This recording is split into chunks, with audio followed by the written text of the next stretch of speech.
Hello y'all, welcome back. Today as well we have got you another video. In this video I'll show you how you can simply go ahead and delete a story on Snapchat. But before that, please do make sure to like our video, subscribe our channel, and yes, without any further delay we'll simply go ahead and step into our video. For the matter, what you're gonna do is you're simply gonna go ahead and access your Snapchat app first.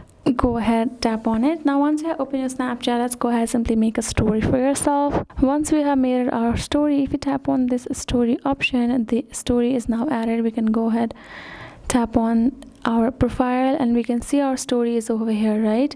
Which we want to delete it, so we can go to our story section, tap on this three dot given on top right corner, and we can tap on this delete snap option, and then our story will be deleted. This is the first option.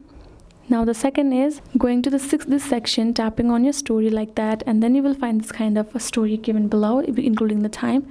Go ahead, long press on it, tap on this delete snap, again confirm it, and now your story is deleted. You cannot find your story below your profile anymore. You can go back and tap again, go back and tap on your profile. You want to find the story. So yes guys, this is how you can simply do it. I hope this video was helpful to you all. Thank you so much for watching, and yes, I'll see you guys in our next video.